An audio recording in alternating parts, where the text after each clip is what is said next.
Эфир абхазского телевидения продолжает русская служба новостей. Здравствуйте, в студии Алиса Шамба. И в начале выпуска коротко о главных темах. Министерство обороны Абхазии проводит командно-штабные мобилизационные учения.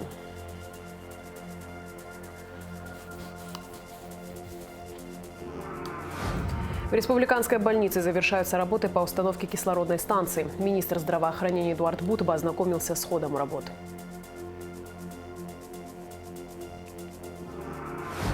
В рамках акции «Сады памяти» во дворе Сухумской средней школы номер 12 высажены 20 деревьев.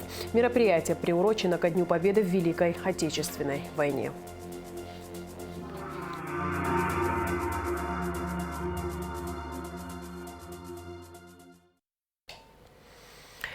В Министерстве обороны Абхазии прошли командно-штабные мобилизационные учения. Их тема – применение бригады и комплектующего военного комиссариата в боевую готовность полная. На завершающем этапе учений на полигоне Цабал состоялись инструкторско-методические занятия и боевые стрельбы. За их ходом наблюдал министр обороны Владимир Ануа и наша съемочная группа. Репортаж Эсмы Гуланзе. Оглушительные звуки автомата Калашникова, полная боевая готовность в небе и на земле. Так на полигоне Цабал проходят командно-штабные мобилизационные учения. Сегодняшний этап заключительный. С 18 апреля Министерство обороны Абхазии проводит учения с 6-й стрелковой бригадой резерва и военным комиссариатом Гудаутского района. Главная цель – совершенствование полевой выучки бойцов, слаженная работа личного состава и резервных подразделений, а также воспитание морально-боевых качеств и физической выносливости. 18 числа в 7 утра мы получили вводную. С этого часа приступили к оповещению резервистов Гудаутского района. На Ч+2 мы раскрыли все участки оповещения по селам и в городе Новый Алфон, в самом городе Гудаута. В этот же день отправили первую группу артиллеристов. После этого мы отправили на второй день разведку минометчиков. То есть они вот здесь, на этой базе, где весь театр боевых действий будет проходить, учения, они вот здесь уже третьи сутки находятся. В ходе заключительного этапа были проведены инструкторско-методические занятия. Ровно в 12:30 началась основная фаза учений – так называемый розыгрыш боевой стрельбы. По легенде учения условный противник наступает с гор. Атаку отражают подразделения артиллерии Минобороны и 6-й стрелковой бригады, а также подразделения СГБ, МВД, СВОКу и комендантской роты Генерального штаба. Удары по вражеской технике наносит установка «Град».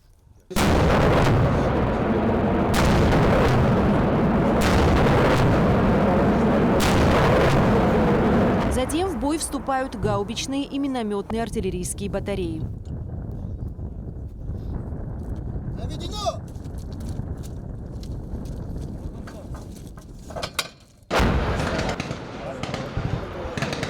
Атаку тем временем отражают подразделения 6-й бригады, используя все виды стрелкового оружия.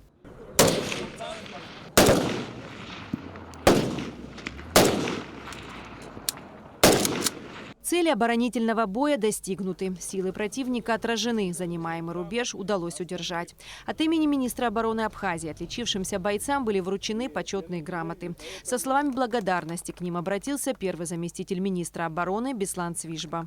Все мы прекрасно понимаем и осознаем, в мире все неспокойно. Если мы не будем готовиться, значит у нас будет провал. Вот сегодня видно, что какое усердие вы проявили. Хочу каждого из вас поблагодарить. Командира бригады, командиров батальонов, командиров рот, военного комиссара. Военные учения – один из важнейших элементов повышения боеспособности войск. Их проведение решает сразу несколько задач. Ведь именно в полевых условиях подразделение в целом и каждый солдат в отдельности может в полной мере показать, на что он способен. Подводя предварительные итоги учений, начальник организационно-мобилизационного управления Генштаба Минобороны Эдуард Бондарь дал положительную оценку. В целом за учение решался комплекс различных вопросов боевой подготовки. Решались вопросы мобилизационные, то есть приведение одного из территориальных резервных формирований в полную боевую готовность. Решались вопросы организации ведения территориальной обороны, формирования стрелковой бригады, изучения боевых задач офицерским составом на местности, занятия по командирской оперативно-тактической подготовке. Этап проводился боевого слаживания, ну и сегодня завершающий этап боевой стрельбы. В целом цели, которые мы ставили перед этими учениями, не достигнуты. Что касается оценки учений, она будет выставляться по совокупности всех оценок, которые будут получены за отработку всех учебных вопросов. Эту оценку мы будем делать после того, как проведем полностью разбор учения. Оценка поступит на утверждение министру обороны и в дальнейшем будет объявлена. В целом можно сказать, что учение, так предварительно сказать, что оценка будет не ниже хорошо. После завершения учений все подразделения вернутся на места постоянной дислокации, а итоги будут детально проанализированы. Эсма Гуланзе, Алексей Гухава, Абхазское телевидение. Российские войска и силы народной милиции ДНР освободили Мариуполь. В промышленной зоне завода «Азовсталь» остаются надежно заблокированными до 2000 боевиков, заявил министр обороны России в своем докладе президенту Владимиру Путину. По его оценке, сейчас обстановка в городе спокойная и можно приступить к наведению порядка, возвращению населения и налаживанию мирной жизни. Владимир Владимирович, вооруженными силами Российской Федерации и силами Народной милиции Донецкой Народной Республики освобожден Мариуполь. Остатки формирования националистов укрылись в промышленной зоне завода «Азовсталь». На момент окружения 11 марта общая численность группировки ВСУ, националистических формирований, а также иностранных наемников, которых тоже было достаточно, в городе составляла более 8100 человек. В ходе освобождения города более 4000 уничтожены, 1478 сдались в плен, оставшиеся группировками более 2000 блокированы в промзоне завода «Азовсталь». Оказывая сопротивление, националисты практически все жилые дома превращали в долговременные огневые точки. На первых этажах устанавливалась бронетехника, артиллерия, на верхних этажах снайперы, отдельные отряды с птурами. Ну а на средних этажах и в подвалах туда собирались все жители, собственно, превращаясь в живой щит. Конечно, постановка под контроль такого важного на юге центра, как Мариуполь, это успех. Поздравляю вас. Спасибо. Вопросам стабилизации деятельности Абхазской государственной топливной компании было посвящено рабочее совещание, проведенное премьер-министром Александром Анквабом с участием вице-премьера, министра экономики Кристины Озган, генерального директора АГТК Рамазом Джопуа и председателем Национального банка Беслана Барателя. Руководству топливной компании было поручено ужесточить меры по взысканию долгов, сумма которой составляет порядка 148 миллионов рублей. Рамаз Джопуа доложил, что впервые с января текущего года АГТК стала самостоятельно закупать топливо на внешних рынках. Сформирован также запас сжиженного газа, рассчитанный на 3 с лишним месяца. Правительство обсудило с руководством Национального банка возможность государственной поддержки Абхазской государственной топливной компании. Премьер-министр Александр Анкваб встретился с региональным директором по Евразии Международного комитета Красного Креста Денис Дюран и главой миссии в Абхазии Натаном Риесом. Как сообщила Денис Дюран, этот визит связан с намерением миссии МККК продолжить работу в Абхазии. Она подчеркнула, что Международный комитет Красного Креста не является политической организацией. Его гуманитарные проекты хорошо известны в Абхазии, особенно по поиску пропавших без вести. Со своей стороны премьер-министр отметил важную роль МККК и в период войны с Грузией, и в тяжелые послевоенные годы, когда миссия оказывала помощь в поиске пропавших без вести, воссоединении семей, продовольственной поддержке гражданского населения.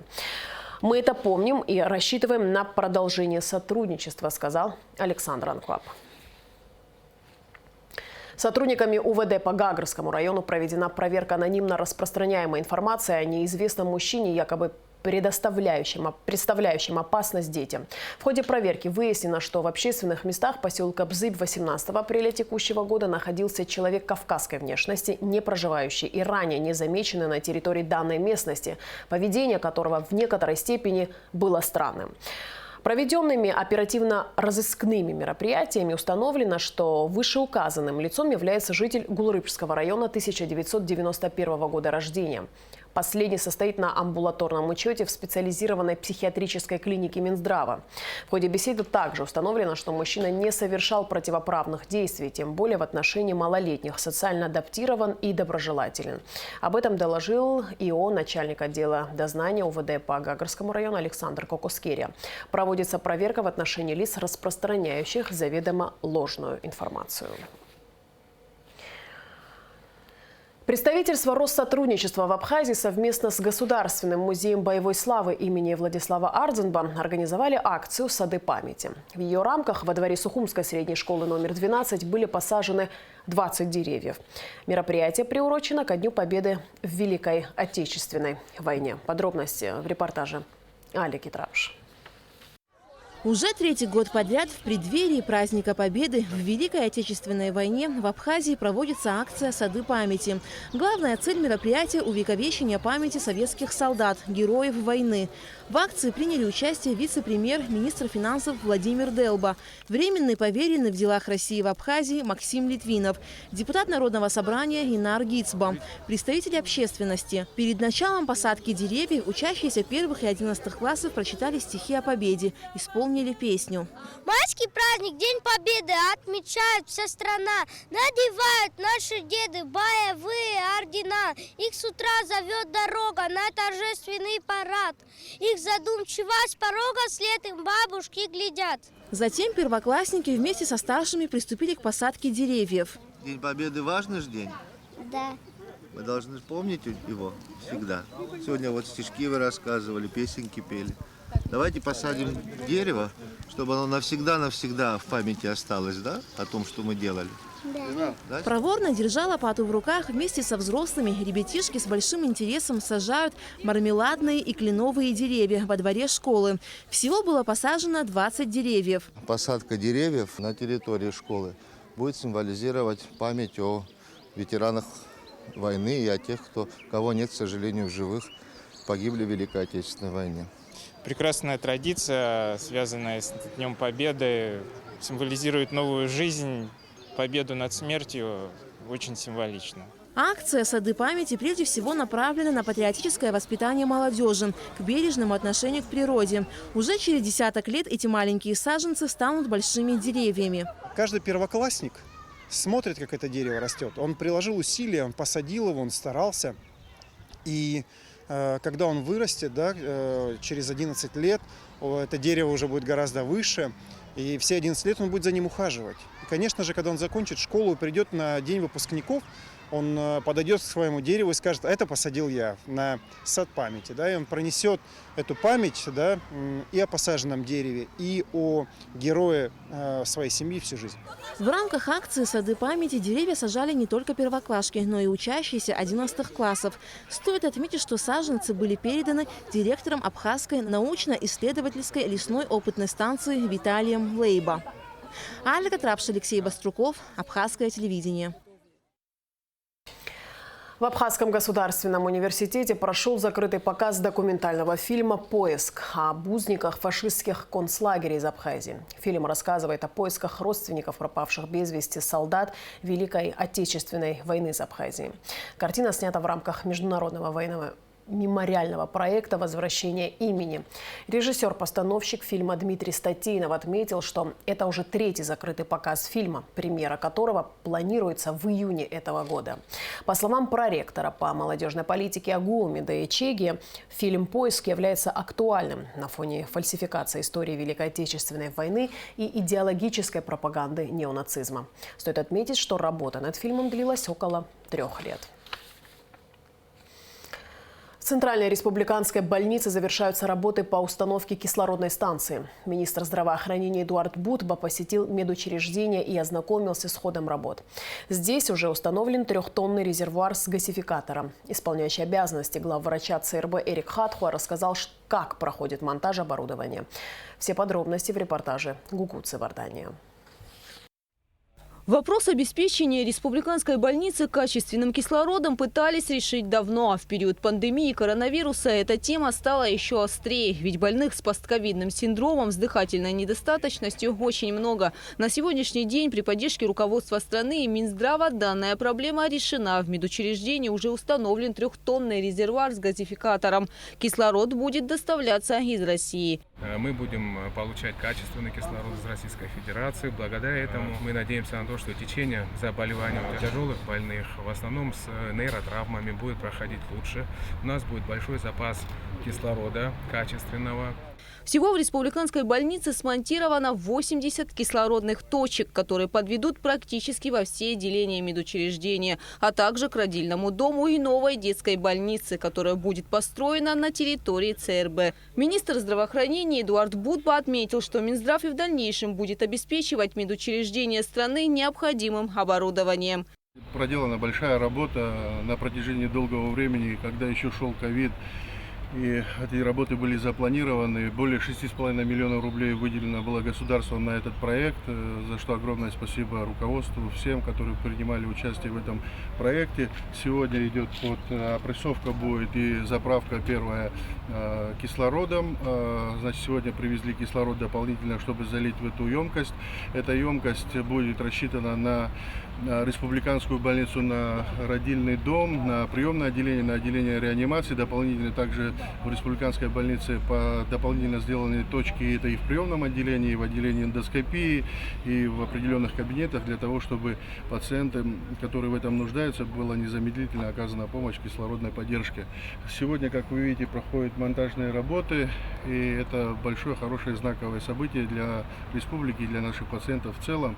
Ремонтные работы планируется завершить в течение 1 месяца. Министр также добавил, что сейчас активно идет подготовка к строительству детской республиканской больницы в рамках инвестпрограммы. Буквально на днях уехали российские специалисты, которые взяли образцы грунта на изучение.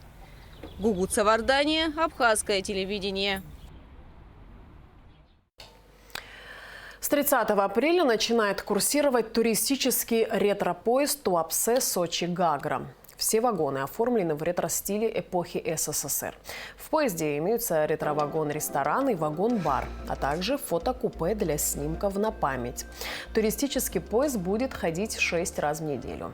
В пути следования предусмотрены остановки в Лазаревском, Лоо, Дагомысе, Сочи, Адлере и Меретинском курорте в Веселом и Цандрыпше. Стоимость билета 297 рублей.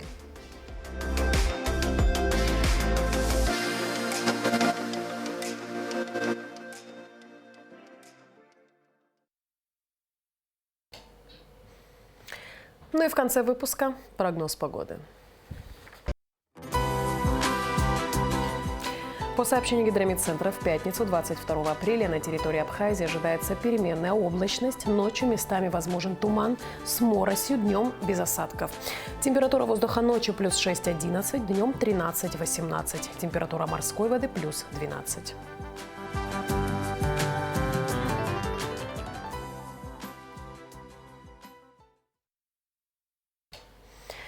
На этом наш выпуск завершен. Всего доброго и до встречи в эфире.